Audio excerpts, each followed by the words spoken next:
ছাত্র জনতার গণ অভ্যুত্থানে দেশ থেকে পালিয়ে ভারতে আশ্রয় নিয়েছেন শেখ হাসিনা। সেখানে থেকে নিয়মিত দেশ ধ্বংসের ষড়যন্ত্র চালিয়ে যাচ্ছেন তিনি। সম্প্রতি আওয়ামী লীগের সব কার্যক্রম নিষিদ্ধ করেছে সরকার। রাজনীতির মাঠে সব কুল হারানো আওয়ামী লীগ নিজেরা ভালো নেই বলে তারা কাউকে ভালো থাকতে দেবে না, ঠিক যেন এমন শপথ নিয়ে ফেলেছে দলটির দেশে বিদেশে আত্মগোপনে থাকা মাস্টারমাইন্ডরা, যার স্পষ্ট আলামত সহ বিভিন্ন ঘটনার মধ্য দিয়ে যথেষ্ট পূর্বাভাস পাওয়া যাচ্ছে। সাম্প্রতিক সার্বিক প্রেক্ষাপট বিশ্লেষণ করতে গিয়ে রাজনৈতিক বিশ্লেষকদের কয়েকজন এমনই অভিমত দিয়েছেন। তারা বলেন, পরিবেশ পরিস্থিতি বিশ্লেষণ করলে স্পষ্টভাবে বোঝা যাবে ষড়যন্ত্রকারী চক্রটি সরকারকে বিপদে ফেলতে প্রতিটি আন্দোলনকে বেছে নিচ্ছে। আন্দোলনের যৌক্তিকতা থাকুক বা না থাকুক, তারা সেখানে কৌশলে তাদের লোকজনকে ঢুকিয়ে দিচ্ছে। উদ্দেশ্য সরকারিভাবে বড় ধরনের বিক্ষোভকে প্লট তৈরি করা, আর এক্ষেত্রে পলাতক আওয়ামী লীগের অন্যতম টার্গেট ছাত্রদের মতো স্পর্শকাতর আন্দোলনকে পুঁজি করা। অন্তর্বর্তী সরকার গত 8 মাসের অসংখ্য আন্দোলনের গতিপাত পর্যালোচনায় এমন দৃশ্যপটই বারবার ধরা পড়েছে।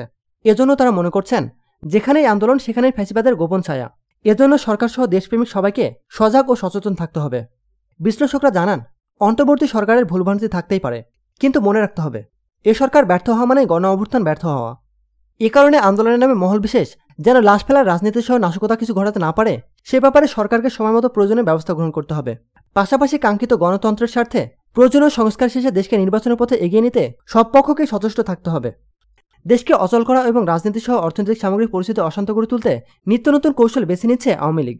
নিজেদের অপকৌশল বাস্তবায়নে সর্বত্র ষড়যন্ত্রের বীজ বুনতে এরা কখনো আনসার, কখনো অটোরিকশা বা কখনো শিক্ষক ও শ্রমিক সহ নানা গ্রুপের উপর ভরসা করছে।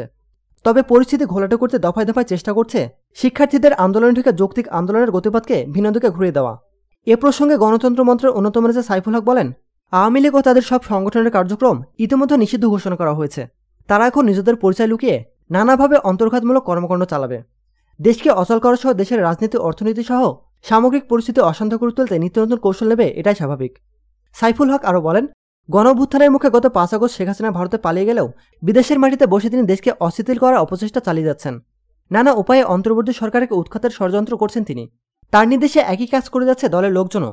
রাজনৈতিক বিশ্লেষকদের মতে কয়েকদিন ধরে ঢাকার রাজপথে ফের অশান্ত এবং উত্তপ্ত হয়ে উঠছে। এর পিছনে মূলত আওয়ামী লীগের প্রত্যক্ষ ও পরোক্ষ মদদের খবর মিলছে। পর্দার আড়ালে থেকে অর্থ, অস্ত্র ও লোকবল সহ নানাভাবে রসদ যোগাচ্ছে এ দলটি। বিশেষ করে দলীয় কর্মকাণ্ড নিষিদ্ধ হওয়ার পর আওয়ামী লীগের নেতাকর্মীরা নানা কায়দায় উস্কে দিচ্ছে আন্দোলনের মাঠ। এদের মূল লক্ষ্য অন্তর্বর্তী সরকারকে বেকায়দায় ফেলা, বিব্রত করা, ব্যর্থ প্রমাণ করা এবং স্যাবোটাজ করে জনগণকে সরকারের বিরুদ্ধে খেপিয়ে তোলা। এছাড়াও মব জাস্টিস নামেও ষড়যন্ত্র হচ্ছে। দাবি আদায়ের নামে সরকারের উপর একের পর এক খরচের বোঝা চাপিয়ে দিত মহল বিশেষ পর্দার আড়াল থেকে কলকাঠি নাড়ছে। সূত্র জানায়, আবাসন ব্যবস্থা নিশ্চিত সহ 3 দফা দাবিতে জগন্নাথ বিশ্ববিদ্যালয়ের ছাত্র শিক্ষকদের কঠোর আন্দোলন বুধবার থেকে অব্যাহত আছে। এর মধ্যে প্রথম দিন ছাত্রদের যৌক্তিক আন্দোলনে পুলিশ বেধড়ক লাঠিচার্জ করে পরিস্থিতি আরও উত্তপ্ত করে তুলেছে।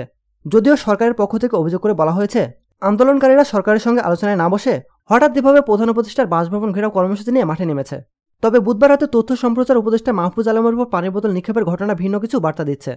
এ হামলার জন্য অনেকে একটি ছাত্রদলের সংগঠনকে ইঙ্গিত দিচ্ছেন। তবে কেউ কেউ আবার মনে করেন, যেহেতু অন্তর্বর্তী সরকার বেকায়দায় পড়লে সবচেয়ে বেশি খুশি হওয়ার কথা আওয়ামী লীগের, সেহেতু যে কোনো আন্দোলনে নেতৃত্ব দেওয়া ব্যক্তিদের এই বিষয়টিকে মাথায় নিয়ে কর্মসূচি দিতে হবে। নানাভাবে ফিল্টারিং করে আন্দোলন কর্মসূচি চালাতে হবে। এছাড়া পুলিশের বিষয়েও সরকারকে বিশেষ সতর্কতা অবলম্বন করতে হবে। এ ধরনের পরিস্থিতি নিয়ন্ত্রণে পুলিশ সদস্যদের মাঠে নামানোর আগে তাদের প্রত্যেকের বিষয়ে ভালো করে খোঁজখবর নিতে হবে। কেননা আওয়ামী লীগের সাড়ে 15 বছর নিয়োগ পাওয়া বেশিরভাগ পুলিশ আওয়ামী লীগের অনুসারী হওয়ার সম্ভাবনা রয়েছে।